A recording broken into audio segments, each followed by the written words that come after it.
Welcome to Life in Sirens, Behind and on the Scene, a podcast by first responders. We're your hosts, Sophie, Jamie, and Aubrey. The content provided in this podcast is for informational and educational purposes only and should not be considered medical advice. The views and opinions expressed by the hosts and guests are their own and do not necessarily reflect the official policies or positions of any medical institutions, emergency medical services, or healthcare organizations. Patient privacy is a top priority, and all discussions involving real-world emergency situations are de-identified and altered to ensure confidentiality. Always consult with a qualified healthcare professional or your local EMS protocols before making any decisions regarding patient care or medical practices. Listener discretion is advised, as some topics may include discussions of real-world emergency situations.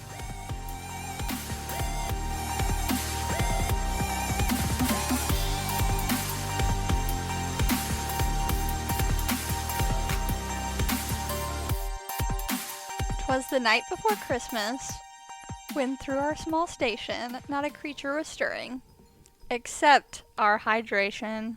That's for Aubrey. Thank you. "Our boots by the door, our radios charged tight, all wondering what chaos would visit tonight."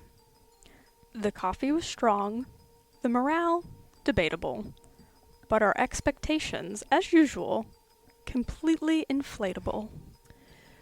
We checked on the airway bag, suction and meds. We counted the glucometer strips, all in their beds. The monitor beeped in its warm-up parade, and we prayed it behaved like the money we paid. Those monitors do be expensive. They do be expensive. We read the story, but we live it too. And the night always writes new chapters for us. And the book begins. Chapter 1, The Santa Incident. The call came in softly.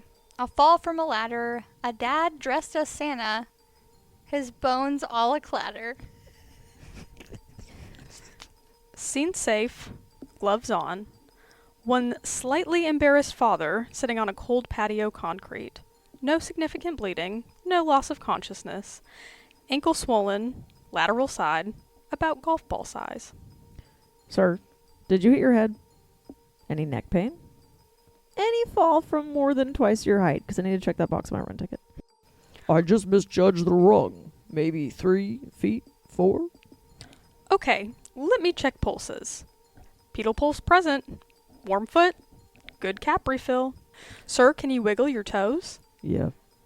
We wrapped him with care, with compression just right, and warned, "Sir, no rooftops again through the night." He thanked us and promised he'd stay on the ground, for a Santa with sprains shouldn't climb, we all found. Well, gravity wins every Christmas. It's traditional. Chapter 2, The Neighbor at Evergreen. Next chapter was quieter. Subtle, unsure. A neighbor who called, saying, "I just don't feel pure." This is so our calls, though. I'm so sorry. This is Door so opens. funny. Door opens. Elderly woman. Clear speech. Not diaphoretic. But she's pale. The kind of pale that tells you something's shifting.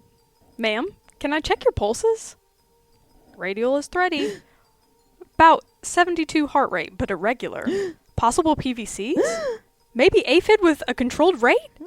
Let's get a 12 lead. Monitor paper prints.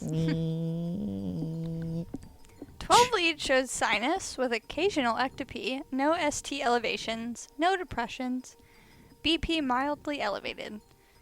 She says she's off, and medics know off can mean a million things, from UTI to MI to grief. Well, I set the table for one. The quiet was heavy tonight. Oh.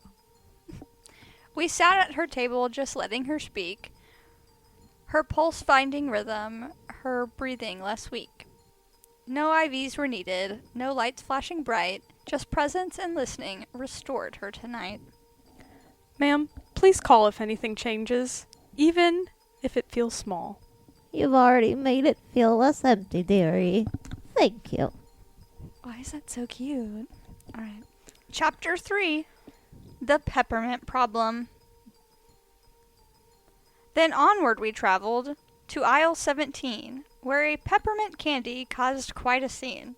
A child, inquisitive, curious, bold, inserted a candy cane up a small nose. Kid breathing fine. No distress. Candy cane lodge just inside anterior nares. Good. Not deep enough to hit his turbinates.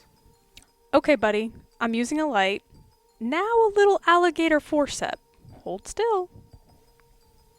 There it is. Minty extrication successful. The child, victorious, sniffled with pride, while Mom looked both horrified and mortified. And thus was the peppermint crisis undone, a medical miracle. Holiday edition. I love that some of this is like super rhyming and then other not at all. Yeah, Yes. not at all. And you're like expecting it to be, and then you're like, oh. That's kind of what Okay. makes it funny. Chapter 4, the call that quiets a room. But chapters turn quickly when tones pierce the air, a call that pulls threads from the fabric of care.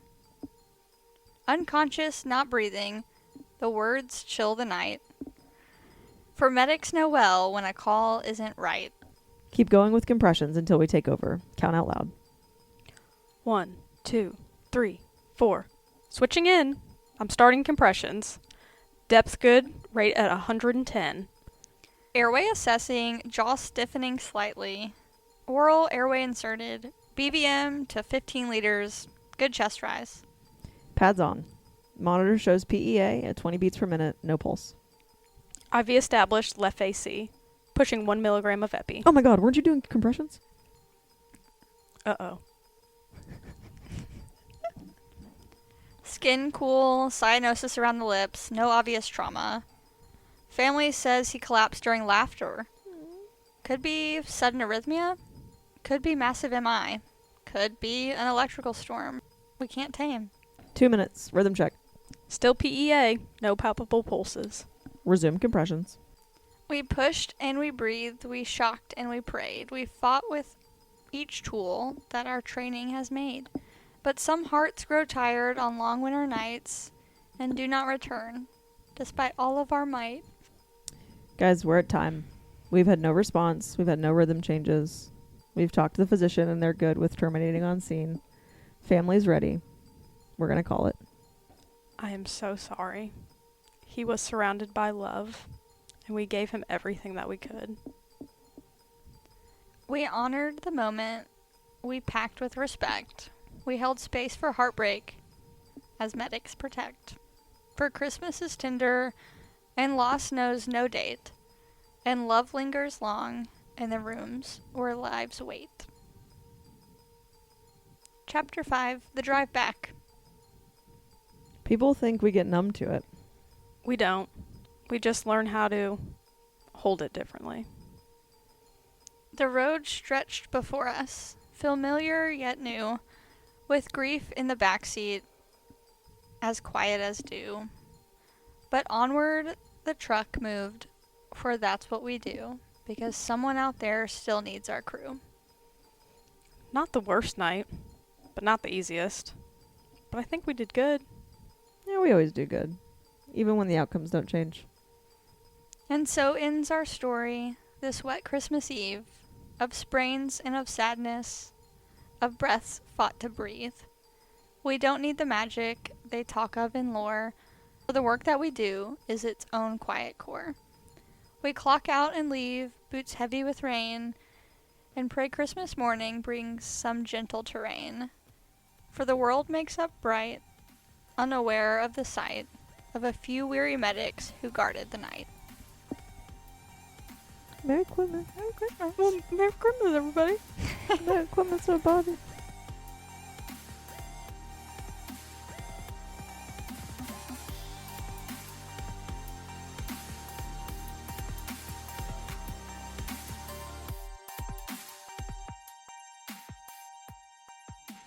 Merry Christmas.